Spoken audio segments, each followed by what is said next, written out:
Oke.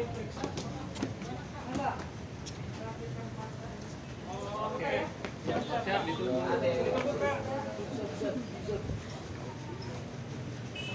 Beng. Beng, beng. Darut. Beng, beng. Ada audio nggak? Maaf. Der, mana Der? Sini gue mana? Nih.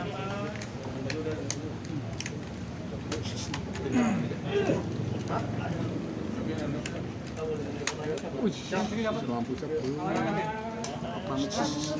Gini ya. Begini apa tuh? Ya udah yuk. belum gitu. Nggak bisa duduk.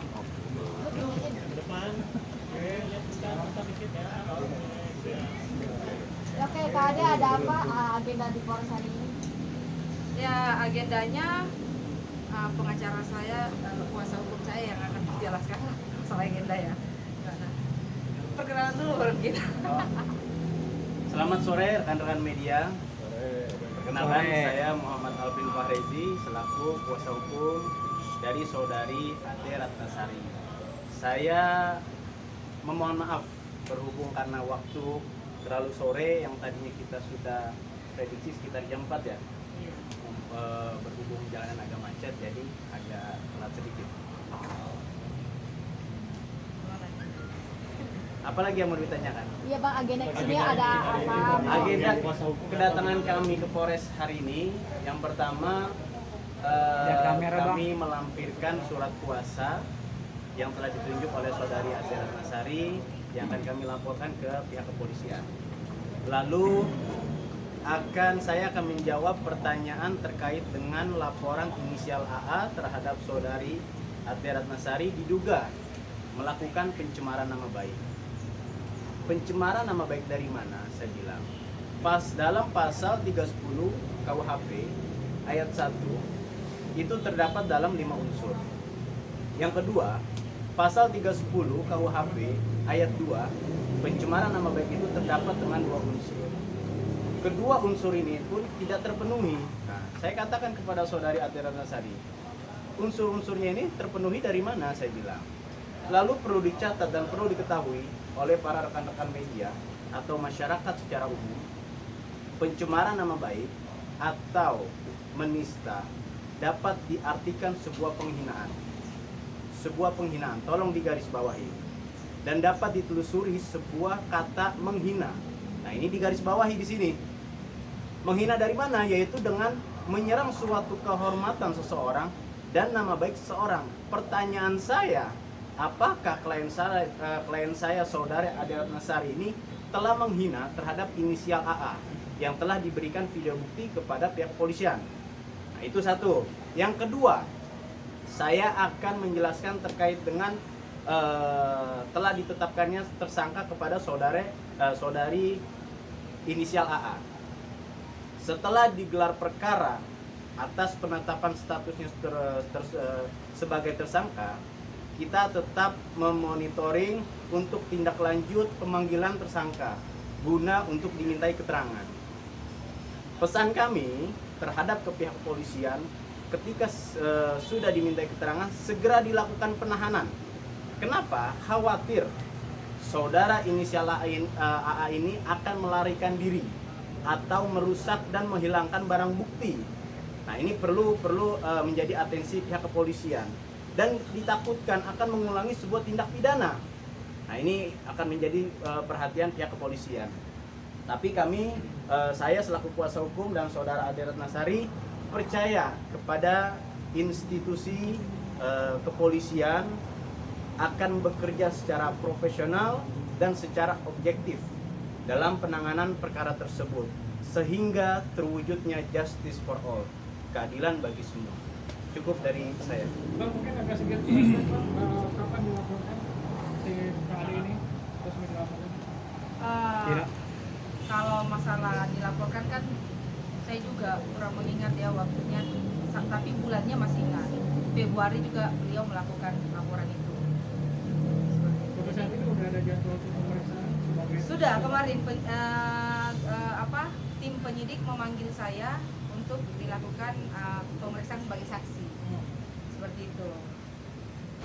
Rade kemarin kan AA sendiri sudah datang ke Polres itu, tapi kan minta ditunda karena alasan kesehatan karena baru berobat dari luar negeri ya. Iya. Dan besok akan diperiksa juga siang. Gimana nih mungkin responnya? Kalau respon terkait dengan yang bersangkutan inisial A sedang sakit, ya kita mengikuti dengan prosedur hukum. Karena memang sesuai dengan prosedur hukum, orang yang sedang sakit itu kan memang tidak dapat dilakukan pemeriksaan. Tapi kita tetap bahwa dengan catatan ini betul sakit atau tidak kan begitu. Nanti dengan pihak kepolisian dari pihak inisial A itu ya itu akan sesuai dengan SOP-nya, sesuai dengan prosedurnya.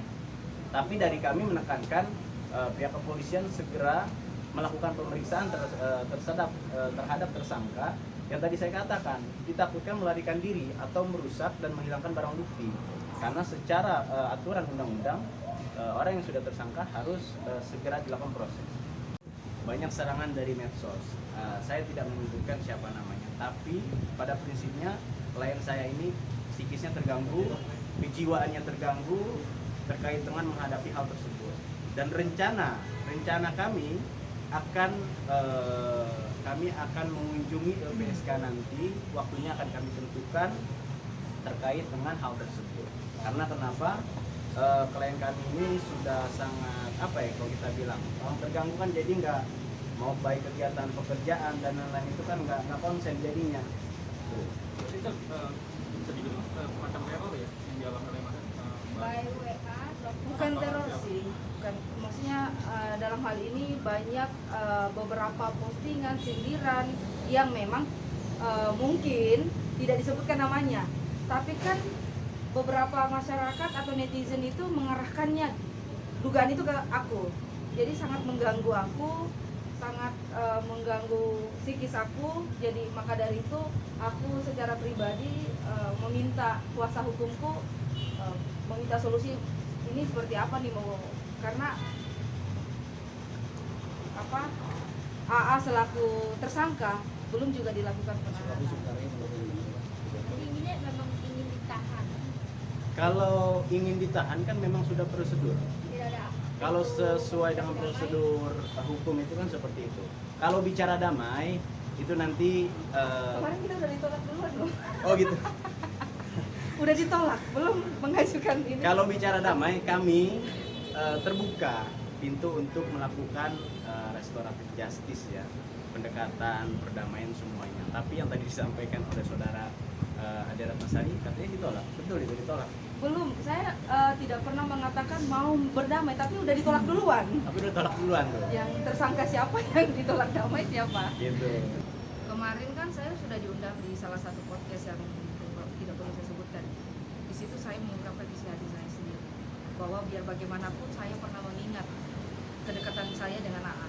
Tapi balik lagi, statement dari beliau merasa nggak sangat begitu dekat dengan saya. Jadi ya mau seperti apa? Saya juga manusia biasa, saya adalah korban dari penganiayaan. Saya juga punya keluarga, saya punya lingkungan, teman-teman yang dimana itu berpengaruh dengan keadaan ini gitu. Dan itulah saya meminta kuasa hukum saya untuk memperjuangkan keadilan buat saya. Karena sebatas tersangka itu belum memuaskan saya sebagai korban. Tapi menurut Mbak Ade, kenapa begitu tega akan memperlakukan hal itu seperti itu? Ingin membuat efek jerah atau sudah tadi? Ya apa? Ini seperti apa?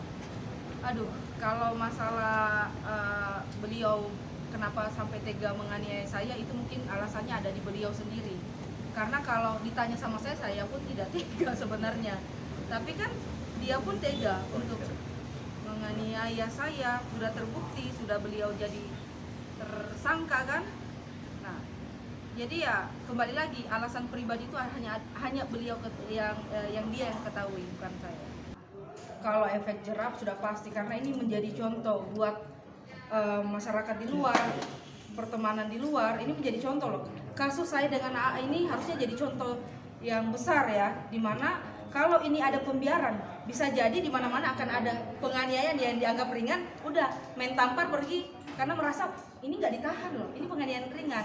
Maka dari itu saya bersama kuasa hukum saya meminta Bapak Kapolri Republik Indonesia, Bapak Kapolda, Bapak Kapolres Metro Jaya untuk segera dilakukan penahanan terhadap AA agar ini bisa menjadi contoh. Mengingat AA adalah seorang public figure ya, model selebgram, influencer ya, pengaruh ya, punya pengaruh bagi anak muda. Apakah ini harus jadi contoh bagi anak muda yang lain? Kalau nggak dilakukan penahanan, ini akan bisa, saya khawatir ya. Saya sebagai anak muda juga, kuasa hukum saya masih sangat muda, jadi ini akan menjadi contoh. Kalau misalkan kita menampar orang lain, tidak akan ditahan kok. Kenapa? Penganiayaan ringan, kayak kasus AA dan AD kemarin. Nah, mau seperti itu contoh untuk masyarakat Indonesia, anak mudanya, seperti itu. Tapi sekarang ingin membeli jerat juga. Iya pasti. Itu salah satunya. Dan juga perlu diketahui rekan-rekan media, kami akan melakukan somasi terhadap saksi yang membiarkan saudara Ade Ratnasari ini yang terjadinya perkelahian terhadap inisial AA dengan Ade ini. Saksi melihat tapi tidak menerai. Nah, itu kan sebuah suatu tindak kejahatan. Nah, kemungkinan dalam waktu dekat kami akan melakukan somasi ke saksi tersebut. Saksinya sendiri ada berapa? Saksinya itu kurang lebih sekitar ada 3 ya? Ada 3. Inisialnya ya, 3. FA, TM, MA. Ya, jadi saya meminta kuasa hukum saya untuk segera mensomasi, karena pada saat saya dianiaya, mereka ada di sana tapi tidak menolong saya, malah dibiarkan saya dipukuli. Hanya satu yang bertindak, itu pun di akhir. Saksi itu sendiri kalangan artis kah atau Asisten pribadi. Masih intinya masih circle-nya di mereka. Masih circle. Masih circle-nya mereka. Oke. Mungkin flashback lagi dong. Dari AN kan membantah adanya settingan perihal apa yang sudah dia lakukan ini gimana nih?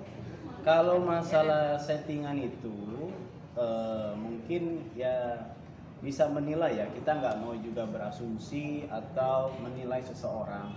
Semua itu kan ada hukum yang akan melihat, yang akan berjalan sesuai dengan prosedur. Jadi kita nggak mau yang berasumsi sendiri gitu. Semua itu dengan bukti nantinya.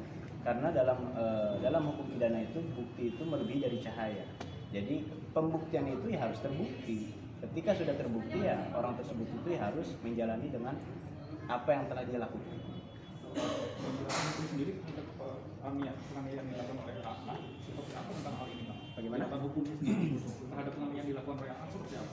Jeratan hukumnya terhadap penganiayaan saudari Ade Ratnasari ini lumayan berat ya. Kenapa? Karena itu sesuatu tindak kejahatan. Dan perlu diketahui juga, tindak pidana penganiayaan ini yaitu delik aduan, bukan delik umum. Kenapa? Yang dapat mencabut laporan tersebut yaitu hanya saudari Ade Ratnasari, tidak ada yang bisa orang lain atau siapa. Jadi hanya Ade Ratnasari yang berhak melakukan pencabutan atas pelaporan tersebut. Jadi bagaimana cara solusinya? Ya itu yang tadi dibilang Ade Ratnasari, kita belum mencoba damai tapi sudah ditolak. Nah itu bagaimana ceritanya? Gitu loh. Kalau kami selaku kuasa hukum bersama klien kami ini, klien saya, kita selalu terbuka pintu. Baiknya mau seperti apa, kita bicara baik-baik seperti apa. Gitu. Kita tidak mencari musuh, tapi kita mencari kawan. Oke, Kak, ini kan masalahnya adalah saling lapor ya. Nah, untuk Pak Anies sendiri mungkin bagaimana kalau misalnya nanti kemungkinan mungkin tersangkanya dia itu akan dari mana? Wow. Atas pelaporan pencemaran nama baik. Iya betul.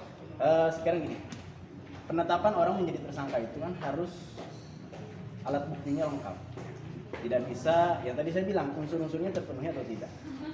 Dan saya kembalikan lagi, pihak kepolisian ini objektif kok menangani perkara tersebut. Kenapa? Institusi kepolisian ini akan profesional menanganinya. Jadi tidak sembarangan orang menjadi tersangka, orang main asal masuk ke dalam tahanan, itu enggak semudah itu. Semua ada SOP-nya.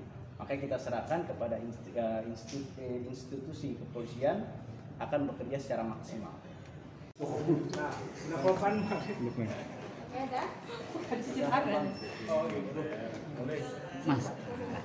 Oke, sudah. Ya, oke Kak Ade, mungkin tanggapan sedikit ya, kan dirimu baru meresmikan kuasa hukum. Nah, yang sana kan didampingi oleh Sunan Kalijaga, ini responnya seperti apa? Biasa-biasa aja. Kaget nggak sih akhirnya dia menggandeng Bang Sunan sendiri? Kaget sih enggak sama sekali, bahkan kemarin aku malah healing. Bukan karena stres ya, tapi lagi menikmati gitu hasil yang sudah keluar untuk sementara ya, seperti itu. Kalau takut enggak sama sekali, biasa aja.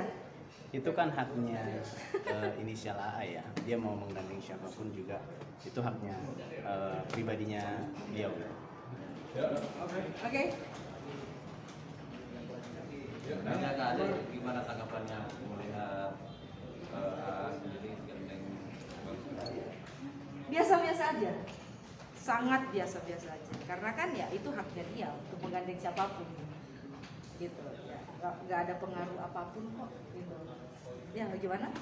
Itu apa, kita juga menghormati dia mau menunjuk siapa sebagai kuasa hukumnya, ya kita mesti hormati. Jadi memang ya kita ya akan kita apa namanya ya saling menghormati lah satu sama lain. Jadi tidak ada masalah, semua kan baik-baik saja. Tapi Mbak Ade kenal nggak sama Kenal siapa? Bang Sunan sendiri?